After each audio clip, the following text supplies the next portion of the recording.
If you ever want to summon a demon, play this game. The game is called the Closet Game. To start the game, take a box of matches and go to your bedroom. Then turn off all the lights and make sure you're in complete darkness. After that, open your closet door and step inside and shut the door. Then stand in the darkness for approximately 2 minutes, facing the door. Then take one match out of the box and hold it in front of you and say, "Show me light or leave me in darkness." Now listen very carefully. If you begin hearing faint whispering, light the match immediately. But if you don't hear anything and the match does not ignite on its own, then turn around. If you don't light the match fast enough after hearing the faint whispering, you will then feel something grab you from behind, and you will then be dragged into eternal darkness by the demon.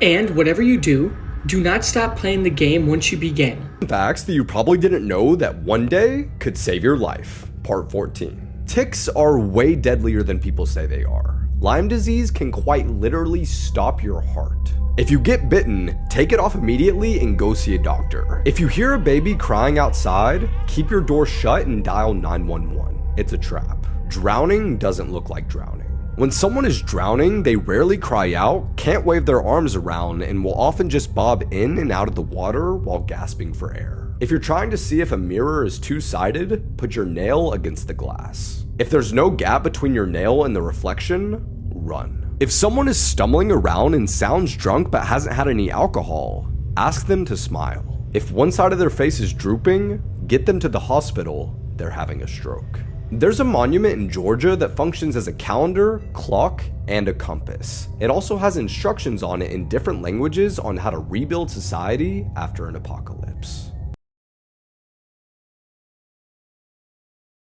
Here are facts you didn't know that one day could save your life. If you're ever buried in rubble, yelling will only waste your energy. Look for something to grab and tap in intervals of 3, and rescuers will notice this strange pattern. If a tornado looks like it's standing still, this means it's actually moving towards you. If your drink randomly smells like cinnamon, don't drink it. People often use it to cover up the scent of actual poison. If your house ever smells like fish for no reason, 9 times out of 10, it's because there's an electrical fire. If you ever wake up to the smell of gas, don't turn on a light. A spark from the light switch could blow up your entire house. Lying flat on your back is the best way to survive a falling elevator. If your hair suddenly stands up, duck and cover because you're about to be struck by lightning. If you ever fall off the edge onto the tracks, don't try and crawl back up. There's a crawl space built to go underneath in case this happens. If you ever get kidnapped into the back of a vehicle, disconnect the brake light wire so the cops will pull them over, then kick on the door to let them know that you're there.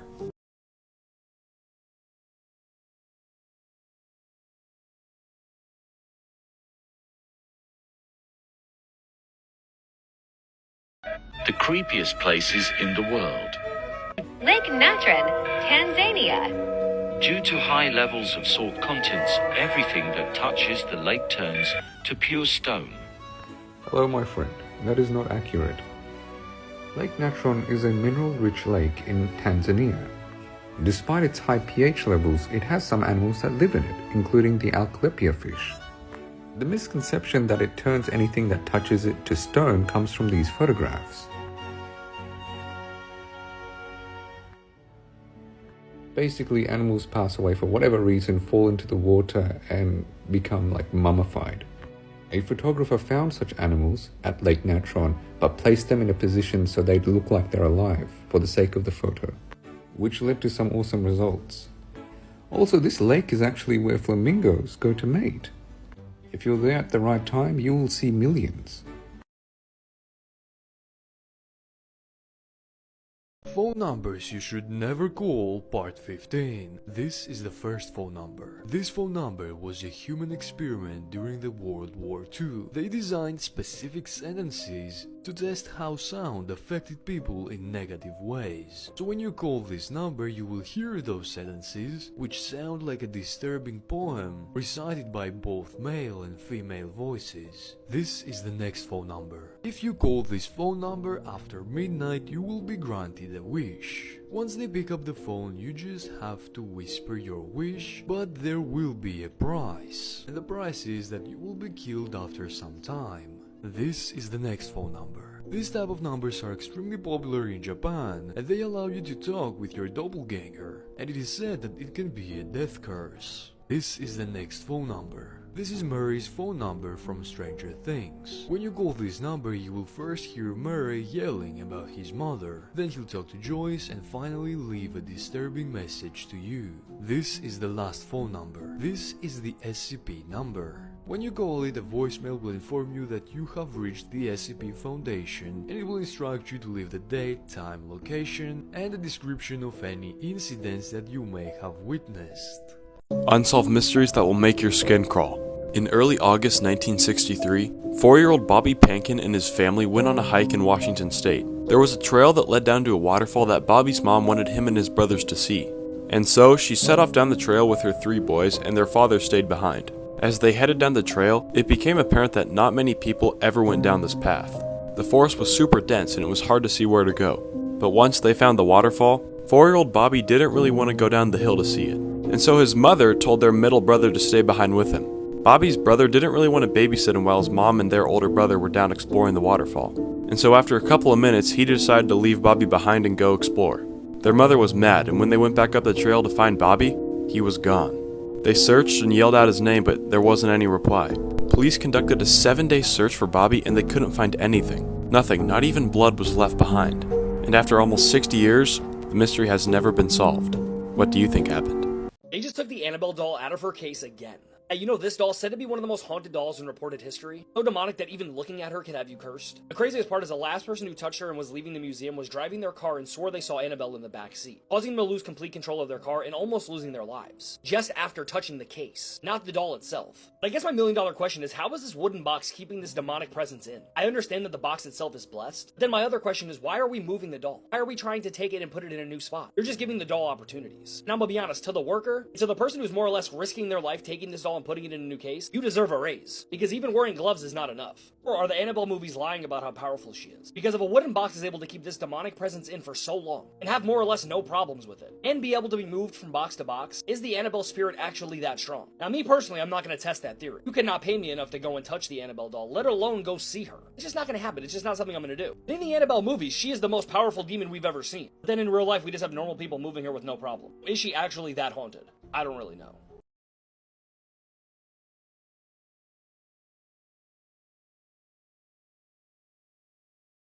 Crazy things happening in the world right now. This 6-year-old from the UK had her passport denied because she had the same name as a Game of Thrones character. An American Airlines flight made an emergency landing after some passengers noticed lice in another passenger's hair. A driver plowed into this woman's yard and then offered her $50,000 to not call the police. This Olympian's gold medal that he received in Paris this summer is already deteriorating. Disneyland offered a $69 ticket for their 69th anniversary this year to Anaheim residents only. A snake bit this man, so he decided to bite the snake back twice. The snake died and the man lived. Drugs were found disguised as Taco Bell burritos during a routine traffic stop in Tennessee. Microplastics were found in every human semen sample that was tested in a recent study. A recent investigation found that between January 2020 and October 2020, 1/3 of all misinformation posted on X was generated by 10 users from the US and UK.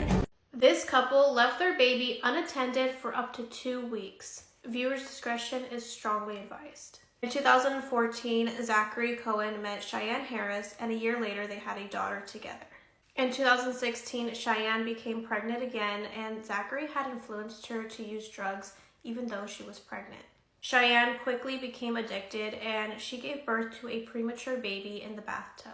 Zachary started to have doubts if this was even his child because people were telling him that this child did not resemble him at all. On August 30th of 2017, Zachary came home from work, he made some food for his daughter, and he went straight to his bed without checking on his baby, Sterling. Around 11 a.m., Cheyenne came to tell him that their son had died. Zachary went into Sterling's bedroom to touch his forehead, and that is when he realized that Sterling was ice cold and there was blood coming from his mouth. Zachary called 911, and the autopsy revealed that Sterling's cause of death was homicide. He died from dehydration, malnutrition, and infection. Sterling had been left in a baby swing for up to 2 weeks. He sat in a diaper filled with feces, and he had a diaper rash so severe that it led to development of open wounds on his skin. And because of this, E. coli bacteria from the feces entered his bloodstream. Poor baby Sterling had crawling maggots on his skin, in his diaper, his clothes, and even on the swing. Zachary claimed that he never changed Sterling's diaper because he had a very weak stomach and that it was Cheyenne's job. It appeared that the couple cared for their daughter, but for some reason they neglected Sterling. 1-day-old diaper is going to be noticeable, so there's no way that they did not smell that heavy odor for up to 2 weeks. They simply just chose to ignore it. October 25th of 2017, both Zachary and Cheyenne were arrested and charged with first-degree murder. Both have been found guilty and have been sentenced to life in prison. This case truly breaks my heart, and baby Sterling deserved better than this. There might not be any animal alive with more aura than a black Air Force bull-cut weasel. This is Stoffel the Honeybadger, one of the biggest menaces to walk the earth. You see, Stoffel had a problem. Shout out to Zevi. All Senegal, we moving on up? Stoffel lived in the Mahala Hala Wildlife Center in South Africa. But the African bush ferret was like IBS. You can't stop him, you can only pray to contain him. Stoffel was a four-legged force of nature that escaped every single time. But there's a twist, remind me to tell you. Stoffel would often get out, break into the kitchen, and the same biracial badger that could 3v1 lions would chase kitchen staff around and then help himself to free food. Speaking of lions, one day Stoffel got into the lion den and nearly got mauled into an early life retirement, costing him 2 months in the hospital. First thing the monochrome crash out did when he got better was immediately try to get it back in blood. At one point, Stoffel ran a fade with a tawny eagle. That's a tawny eagle. And won. No foul. Stoffel climbed a tree and got out, so they removed all the trees next to walls. He broke off a branch, dragged it to a wall, and climbed out again, so they got rid of the trees. Stoffel stacked rocks high enough and Andy Dufresne his way out, so out went the rocks. So then Stoffel made mud balls, rolled them to the wall, and emancipated himself again. At some point, someone left a rake. Guess what the felony ferret did? At one point, they tried giving Stoffel a girlfriend named Hammy, and he proceeded to use her as a footstool to unlock his gate, so Bonnie done met her Clyde. One time, he broke into his keeper's house at night through a window. He didn't hurt anybody, but sometimes you gotta pop out and show ninjas. You remember that twist I promised? It was all a game. He had no intentions of ever leaving. He was hand-raised by humans as a baby and imprinted on people. He wasn't going nowhere. Yet his dusty Oreo otter was memeing the entire time, and I checked. He's still alive. He's pushing 26 and lost most of his teeth, but at least he has Hammy to chew it for him. Yeah, Stoffel got it.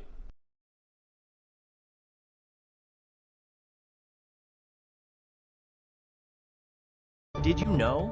The most advanced Tesla phone product of this century, owned by Elon Musk, branded Pi, is due to be launched in late 2024. The Pi phone has 3 outstanding features that other smartphones don't have. No need to charge the battery, as it uses solar power. It only needs light to charge automatically. No need to expose it to sunlight. No internet capability is needed, because Pi connects directly to Elon Musk's Starlink, which has a global coverage network. Thanks to Dr. Nicholas Koukoulis, the patent holder of Pi, and one of the CEOs of a company owned by one of the richest people in the world. Does it sound too good to be true? It will cost only $100. Now that's cheap. If you like this video, hit the like button and let me know what you think. What angels actually look like. This is what angels actually look like, part 2. Today we're talking about the cherubim, aka the Chimera angel. And by the way, this is not a cherubim. The cherubim have 4 faces. The face of a human, the face of an ox, the face of a lion, and the face of an eagle. They have the body of a lion, the feet of an ox, and their 4 wings are covered in eyes. And when they fly, they emit balls of lightning and fire, which is convenient because they're essentially heaven's bodyguards. When Adam and Eve were kicked out of the Garden of Eden, God placed a cherubim with a rotating fire sword at the garden's entrance, just in case Adam wanted the smoke, and they literally guard the throne of God. By the way, the reason why we think this is a cherubim today is because the Catholic Church didn't want to scare people away from Christianity during Renaissance Italy.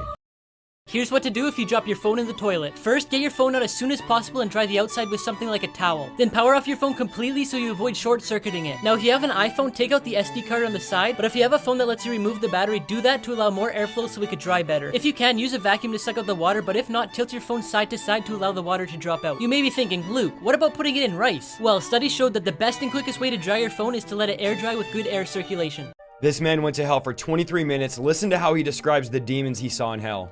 I was standing beneath this tunnel, like cavern walls that were sending upward. And all along the cavern walls were demons.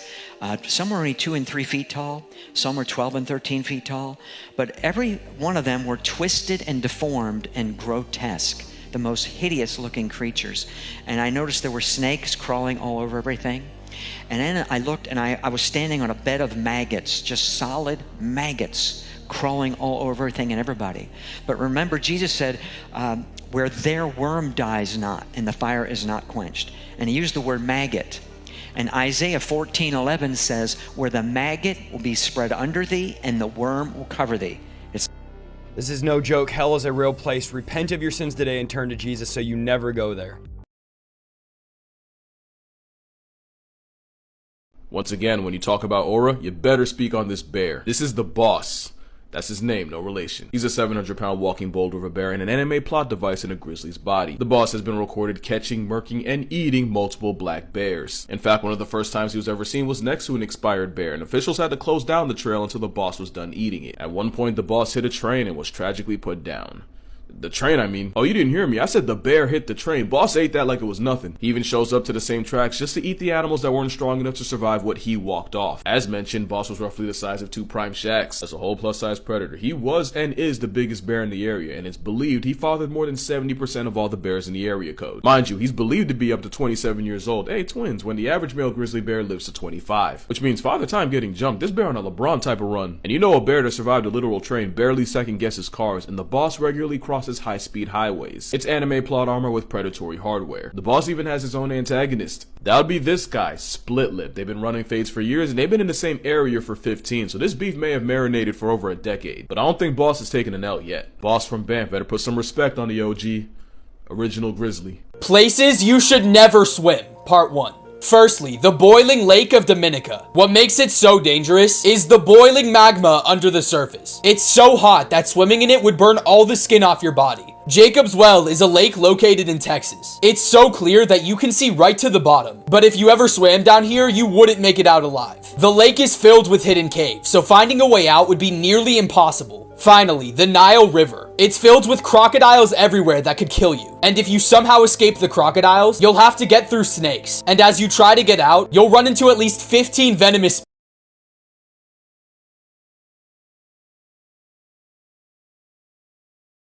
There is a huge difference between angels in Islam and Christianity, and that difference is free will. You see, Islam and Christianity are both considered Abrahamic religions. They do share a lot in common. And so both religions speak of angels. Angels in Islam were created from light with the sole purpose of obeying God. In fact, they are incapable of committing sins as they have no free will. In Christianity, angels are capable of sinning. In fact, many that have disobeyed the will of God have been banished from the heavens and are referred to as fallen angels. Which brings us to another very big difference. The devil in Christianity is understood to be a fallen angel. He's referred to as Lucifer. Now, but in Islam, the devil or shaitan is actually a jinn. And I'll discuss what a jinn is very soon. Creepy last words people said right before dying. A nursing assistant said that she was in a long-term patient's room changing the sheets. The patient would periodically look behind her. She asked the patient what was wrong, and the patient looked in her eyes and asked, "He doesn't scare you?" The nurse was confused, and she asked her who she was referring to, and the patient said, "The big man in the top hat. He's standing right behind you." She said that she doesn't think that she has ever finished changing a bed sheet and repositioning a patient as fast as she did that night. She refused to go into that room by herself for the rest of her shift. Linda Johnson, a former nurse, said that she had a gentleman in his late 90s who was dying. He started screaming blood-curdling screams, so they raced to his room. He was screaming that the room was on fire and that there was a man with large horns peering out of the flames. He kept pointing to one wall, saying that it was on fire. The nurses turned on the lights and tried to calm and console him, but to no avail. Instead of being consoled, Linda said that he told her that she was on fire and that he could see her being consumed by flames. Linda said that it was the creepiest thing that has ever happened to her. The doctor was notified, but nothing relieved the patient's terrifying hallucinations. He died soon after. Cynthia said that several years ago, her 20-year-old daughter had brain surgery. She got an infection of the spinal fluid. She was there in grave condition for a month. Cynthia never left her daughter's side. One night, the worst night at this point, she asked who the man in black was that was standing by the bathroom, and why Cynthia's deceased brother, the girl's uncle, was standing next to her at the side of the bed. Cynthia immediately got the chills. She told her daughter, "They're not here." Then she told her brother and the man in the black, whom she couldn't see, "You both have to go now. She's not ready to go, and I'm not ready to let her go." After that night, her daughter started to get better and better each day. Today, her daughter is doing well. Hey, Sweet Pea, did you know if you count the number of chirps a cricket makes in 15 seconds and then add 40, you get the temperature of the environment in degrees Fahrenheit, which is really interesting. Also, we genetically modified a few goats to produce spider silk in their milk, so if you skim the top of the milk, it's covered in spider silk, which is actually really useful because spider silk is one of the strongest materials that we have access to, at least under tension. It's not like good under compression or anything like that, but it's stronger than Kevlar under tension. If you were an insect, I think that you'd have a lot more respect for how truly terrifying some insects are, like dragonflies or ladybugs, or especially praying mantises. But I think ladybugs in particular have like this, oh, cutesy little image by like us humans, but like they're like alpha predators. They kill like thousands of bugs in a single lifetime, you know? And dragonflies would especially be terrifying, especially dragonfly nymphs, which is a weird way to think of things, but the dragonfly nymphs are way more deadly than adult dragonflies. They just happen to be really small and only live in the water, and because we're big and not an aquatic insect, we don't really recognize them as the terrifying predators they are. But I think they deserve more respect. Praying mantises too, although I think praying mantises do already kind of get more respect as like the vicious predators they are, but I just think they're all so cool, you know? They're so tough and small. Her arms were cut off and somehow she was still able to escape and survive. This is Mary Vincent. She was born in 1963 and was living in Las Vegas, Nevada. Mary's parents were going through a very messy divorce, and she decided that she wanted to hitchhike to her grandfather's home in Berkeley, California. Once Mary was in Berkeley with her grandfather, she started to become homesick and decided that she was going to hitchhike back. Eventually, she came across Lawrence Singleton and he offered her a ride. Mary accepted the ride from Lawrence because he seemed like a sweet old man, but once he started going the wrong way, she grew suspicious of him. Mary starts to have this gut feeling that something is wrong, and she's trying to think of ways that she can escape from Lawrence when he knocks her unconscious with a sledgehammer. Once Mary had regained consciousness, Lawrence had tied her up and SA'd her. Mary is now pleading with Vincent to please let her go and she will not say anything, and he replies to her saying, "You want to be set free? Don't worry, I'll set you free," and he chops off both of her arms. He then throws her down a cliff, stuffs her in a cement cylinder, drives off, and leaves her for dead.